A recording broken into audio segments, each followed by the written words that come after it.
해서 한번 볼게요. 개발자 A는 프레젠테이션을 만들어야 됩니다. 자, 껍질은 이렇게 생겼고 내가 여기서 클릭을 해보면 source action 해가지고 나옵니다. source action을 보면 override and implement method라고 하는 게 튀어나와요. 자, 이걸 클릭해보면 내가 슈퍼 클래스에서 가져올 수 있는, 상속할 수 있는 그러한 메소드들이 이렇게 나오는데 내가 모르는 것들이 보여요. toString이라는 것도 있고 finalize 뭐 이런 것들이 보이고 내가 익숙한 거는 presentation에서 갖고 온 이러한 클래스의 do presentation이라는 것도 같이 보이네요. 봤더니 이 상속 구조가 어떻게 되냐? Java Lang Object라고 하는 게 이런 메소드, 내가 모르는 5개의 메소드를 기본적으로 갖고 있죠. 이런 것들이 뭐냐면은 우리가 모든 자바 클래스는 Java Lang Object의 상속체이기 때문입니다. 자, 이 오브젝트에 대해서는, 오브젝트 클래스에 대해서는 나중에 우리가 이야기를 하기로 하고 do presentation 부분만 일단 상속을 해보죠. 그리고 OK를 눌러보겠습니다. 그랬더니 어떻게 나와요? override 해서 이 부분을 상속해서 뭔가 내가 일을 한다라고 하는 부분이에요. 근데 여기에 슈퍼점이라고 하는 게 특이한 게 보입니다. 슈퍼, 여기서도 슈퍼가 나오는데 이건 뭐냐면 내가 상속해온 그 할아버지 객체, 아버지 객체에 여기 그냥 슈퍼에서 이렇게 호출하면 그 컨스트럭터를 사용해라 라고 하는 게 되는 거고요. 컨스트럭터를 호출해라 라고 하는 게 되는 거고 이것은 내 상위 객체에 있는 do presentation도 실행하라 라고 하는 겁니다. 왜냐하면 내가 상속해온 그것을 재정의를 할 때 기존에 우리 아버지가 하던 일들, 우리 할아버지가 하던 일들을 나도 똑같이 한 다음에 다음 일을 할 거야 라고 할 수도 있고 우리 아버지가 하는 일에서 나는 그 전에 뭔가를 할 거야 그럼 위에다가 뭔가 로직을 넣는다는 거야. 근데 내가 아버지가 하던 걸 나는 그냥 무시할래 그러면 이 자체를 안 할 거예요. 무슨 말인지 알겠어요? 네. 자, 우리 아버지가 하는 일이 뭔가 의미 있는 일을 하고 있었다라고 하면 이거를 거기서 더해서 뭔가를 할 거예요. 자, 그러니까 우리가 뭐 피자를 굽는다 그러면 아버지가 빵만 구워왔어요. 그 위에다가 내가 토핑을 올리는 걸 해서 새로운 피자를 만들겠다라고 하면 우리 아버지가 했던 일을 그대로 두고 그 밑에다가 내가 토핑을 더 올리는 걸 할 거예요. 그런데 우리 아버지가 만드는 빵 굽는 방법을 나는 완전히 바꿀래. 그러면 이 부분을 쓰지 않을 거예요. 무슨 말인지 알겠습니까? 자, 그 이야기는 나중에 이 슈퍼 클래스와 메서드를 슈퍼 컨스트럭터와 메서드를 쓰는 것은 나중에 이야기하고 우리는 이 do presentation에서 하고자 하는 것이 우리가 가지고 있는 이 비즈니스 로직 우리가 담아놨던 이 비즈니스 로직에서 do 비즈니스 로직을 그냥 실행하는 일을 할 거예요. 자, 우리가 비즈니스 로직이라고 사용할 수 있죠. 왜 그러냐면 내가 이 상속 프레젠테이션이라고 하는 곳에 상속되어 있는 이것을 나는 아버지에서 아버지가 가져온 이 멤버 변수를 나는 쓸 수 있어요. 어떻게? 이렇게요. 내가 참조할 수 있어요. 그러니까 this 점 이런 식으로 해서 내가 갖고 있는 속성인 비즈니스 로직에 접근할 수 있어요. 이렇게 내 아버지의 거기 때문에. 자, 그래서 나는 나의 속성이 여기에는 정의되어 있지 않아 보이지만 여기에 정의되어 있기 때문에 그대로 불러다 쓸 수 있게 된 거예요. 자, 비즈니스 로직을 수행한 결과를 시스템 아웃 프린트 ln에서 결과는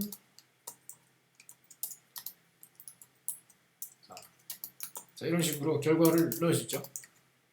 입니다. 이렇게 자 프레젠테이션의 결과를 그냥 시스템 아웃에 그냥 출력하는 정도의 로직으로 구성을 시켰어요.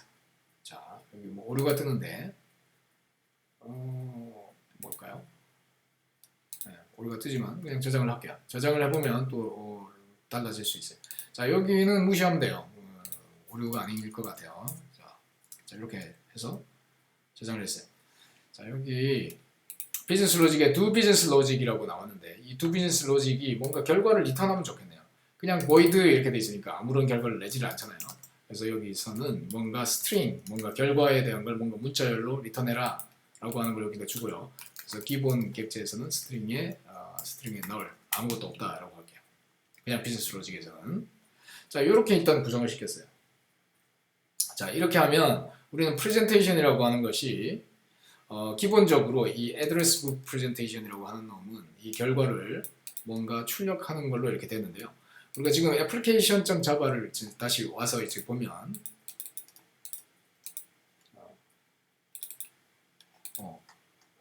애플리케이션 자바의 파일의 내용이 지금 지워져 버렸네요. 다시 한번.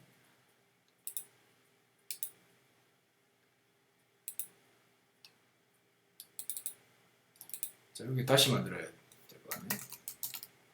public class application. 자, 이 애플리케이션의 내용이 어떻게 됐었죠? 기억하나요? 네. public static void main string 문자열, 그죠? 이렇게 됐었고, 여기에 프레젠테이션이 있었고, 자, 뭐 클래스들은 다 만들어져 있으니까 new presentation.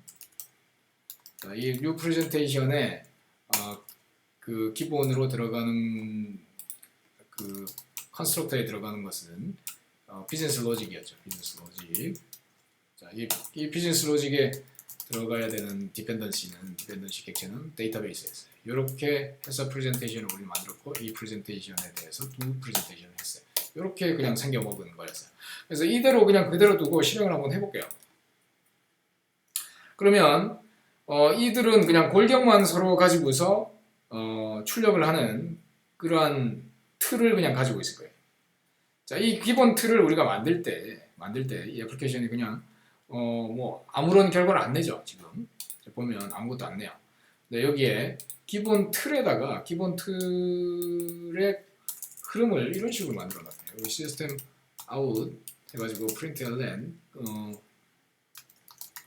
결과는 자, 아까 했던 것처럼 비즈니스 로직의 비즈니스 로직을 한 이 결과입니다. 이렇게 이제 그냥 출력하게 할게요. 자, 이렇게 그냥 생겨 먹었다는 거예요. 이렇게 하고 비즈니스 로직 안에는 로직을 처음에 만들 때 두 비즈니스 로직 안에 그냥 내가 그냥 테스트로 이렇게 만들어 놨던 거예요. 데이터베이스에 로드 시스템 데이터베이스에 세이브 이게 되는지만 그냥 체크하는 이런 로직으로 되어 있고, 이 두 개가 잘 통과했다라고 하면은 오케이입니다 이렇게 되고, 여기서 오류가 한 번이라도 나왔다라고 한다면 우리는 여기가 try catch문은 알고 있나요? try catch라고 해서 문제가 생기면 이쪽으로 넘어온다 뭐 이렇게 돼 있어요. 그래서 만약에 문제가 생기면 not okay고, 그죠? 문제가 없으면 okay다 그 말이에요. 리턴을 이렇게 하는 거고, 여기로 빠졌다, 그러니까 실패했다 그러면 failed 이렇게 떨어지는 그냥 껍데기를 만들었어요. 그죠? 껍데기를 이렇게 만들었다. 자, 이건 누가 어디까지 하느냐? 이건 개발자 D 혼자 갖고 노는 거예요. 자, 이렇게 그냥 나는 기본 객체들은 이렇게 생겼다는 거예요. 자, 이렇게 한 다음에 우리가 다시 실행을 해보겠습니다. 자, 실행을 해보면 이 애플리케이션은 어떻게 돌아가느냐? 기본적으로 우리가 개발자 D가 생각한 대로 흐르는 흐름으로 출력이 될 거예요. 자, 결과는 OK입니다. 이렇게 된 거예요. 그죠? 자, 입력값이 뭔지는 모르겠지만 뭔가에 따라서 동작을 하도록 로직이 됐다는 거예요. 여기 아규먼트도 한번 넣어볼까요? 여기에 뭔가 파라미터를 받을 수 있게 할게요. 파라미터를 0을 받을 수 있게 해놓을게요. 그럼 두 프레젠테이션이 할 때 뭔가 그냥 벌어지는 게 아니라 뭔가 인풋 값을 받아서 어떤 출력을 하는 걸로 우리는 확장이 됐죠. 인터페이스가. 그래서 이거를 우리는 create method 해가지고 이것을 추가를 해줄 거예요. 파라미터를 추가를 해줄 거예요. 자, 그러면 이 파라미터를 받은 쪽에 이제 가보면은 결과는 이렇게 갈 때 비즈니스 로직 안에도 우리는 이 파라미터를 넘겨줄 거예요. 자, 아규먼트를 이렇게 넘겨줄 거예요. 아규먼트를 넘겨줬어요. 그랬더니 여기도 오류가 들어지죠. 자, 이렇게 생긴 게 없습니다 나오죠. 그래서 여기도 비즈니스 로직에도 추가를 해줄게요. 자, 비즈니스 로직에도 추가를 해줬어요. 이 아규먼트를. 자, 근데 여기다가 이렇게 할게요. 만약에 여기에 로드와 세이브를 하는데 세이브에 아규먼트를 넘겼다고 볼게요. 넘겼어요. 자, 로드는 원래 뭐 값이 없었다고 보고 세이브 부분에도 아규먼트를 넘겼어요. 그러니까 뭔가 입력값을 db까지 넣었다는 거죠. 자, 여기도 추가를 해줄 수 있죠. 자, 이 작업이 뭐냐면 우리가 개발자 D 입장에서는 이게 실제로 애플리케이션이 돌아갈 때 뭔가 어떤 파라미터들이 주고받아야 되는지를 이 사람이 다 이렇게 생각을 하고 만드는 거예요. 여기에 또 그러니까 데이터베이스 쪽에서는 어떻게 될까요? 데이터베이스라고 하는 쪽은 세이브에 아규먼트가 이렇게 추가가 되죠. 그죠? 자, 아규먼트에 이렇게 추가가 됐습니다. 그래서 여기에 만약에 if 여기 로직을 기본 로직을 넣어볼게요. 아규먼트가 만약에 null이면 null을 저장할 수는 없다라고 하는 기본적인 어떤 오류를 리턴하도록 만들어 놓을게요. So through new runtime exception 뭔가 exception을 뱉어버리는 거예요. 저장 값은 널이면 안 됩니다. 뭐 이렇게 뭔가 exception을 뱉었어요. 자, 이렇게 만들었다는 거예요. 런타임 exception이라고는 또 객체가 있어요. 이거 혹시 배웠나요? 여러분들 자바 배울 때 모르겠습니다. 이거 모르면 좀 찾아보세요. 이렇게 해서 through와 try catch 문이 있어요. 그죠? 네, 그걸 아셔야 됩니다. 자, 그래서 여기 이제 프레젠테이션의 아규먼트의 첫 번째 걸 넣었는데 여기 do presentation에도 오류가 나죠. 여기 이것도 마찬가지 추가를 해줘야 돼요. 그죠? 여기 do presentation이라고 하는 여기 메소드에 아규먼트를 이렇게 잘 받았는데 여기 오류가 났고 프레젠테이션을 볼게요. do presentation에 보니까 여기 여기는 오버라이드 할 때 뭔가 오류가 났어요. 자, 이 클래스가 실제로 결과는 이렇게 해서 뭔가 다른 걸로 왔지만 여기도 그렇게 확장이 되어줘야 되겠죠. 아규먼트를 받아서 여기도 넘겨주게끔. 이 상속한 클래스도 마찬가지 그걸 따라줘야 돼요. 자, 여기는 뭐가 되나요? 스트링 이렇게 이렇게 했더니 모든 오류가 사라졌어요. 자, 그렇죠? 자, 이런 다음에 실행을 해볼게요. 자, 실행을 하는데 지금 우리 그 지난 시간에 했던 론치 그 XML 기억나나요? 여기다가 우리 파라미터를 넘길 거예요. 지금 아마 캣을 넘기고 있는 것 같아요. 지난주에 우리가 세팅했던 것처럼. 그래서 그냥 실행해 볼게요. 캣을 전달을 해서 잘 동작이 되면 결과는 잘 떨어질 거라는 거예요. 결과는 OK로 그대로 떨어질 겁니다. 그렇죠? 근데 우리가 아규먼트를 런치.자 커맨드 P 그러니까 컨트롤 P를 누르시면 파일을 찾을 수가 있어요. 여기에 launch JSON을 찾을게요. 자, 요 파일을 찾아서 이 아규먼트를 바꿀 수가 있어요. 여기를 어떻게 이렇게 하면 요 값을 잠시 죽이는 효과가 있어요. 그죠? 네. 이렇게 한 다음에 다시 애플리케이션에 가서 자 런을 해볼게요. 그러면 파라미터가 없는 상태가 됐죠. 지금은 파라미터가 없어졌다는 거예요.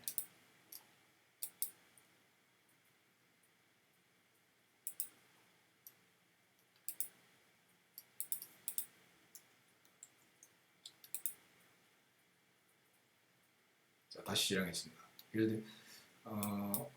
빌드 오류가 떨어졌는데 왜 그럴까요?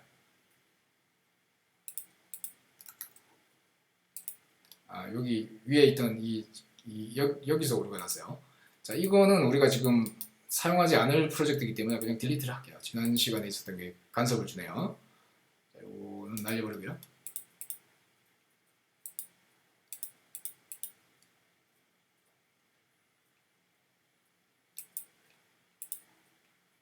자, 우리가 실행할 건 이 애플리케이션이죠. 엉뚱한 데서 가서 제가 자꾸 실행을 시켜서 그렇고 다시 했어요.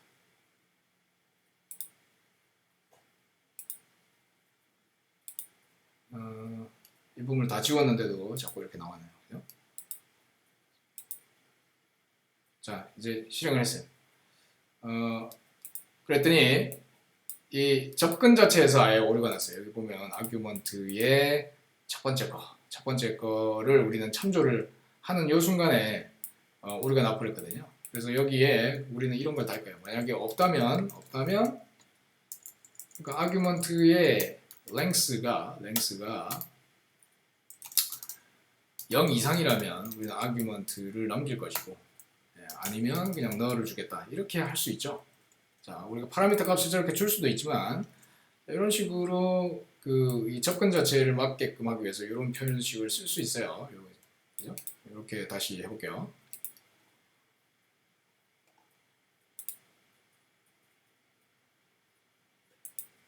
자, 0 이상이면 첫 번째 걸 쓰라고 했고 아니면 그냥 null이다 라고 줬는데 볼게요. 이게 지금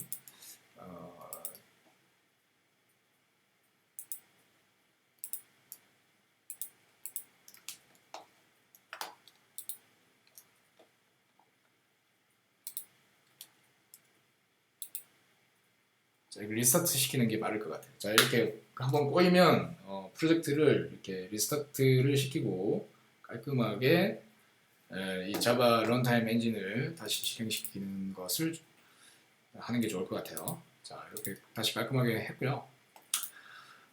다시 실행을 하고 있습니다.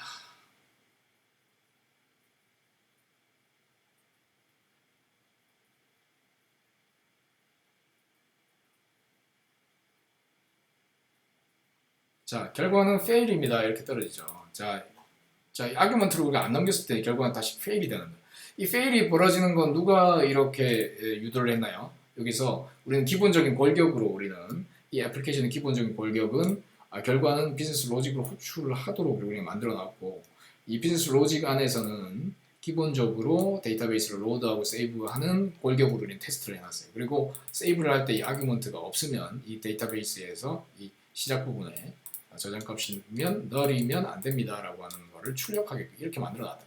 자, 기본적으로 이 개발자 팀은 애플리케이션의 흐름 자체를 이렇게 테스트를 할 수가 있었던 거예요.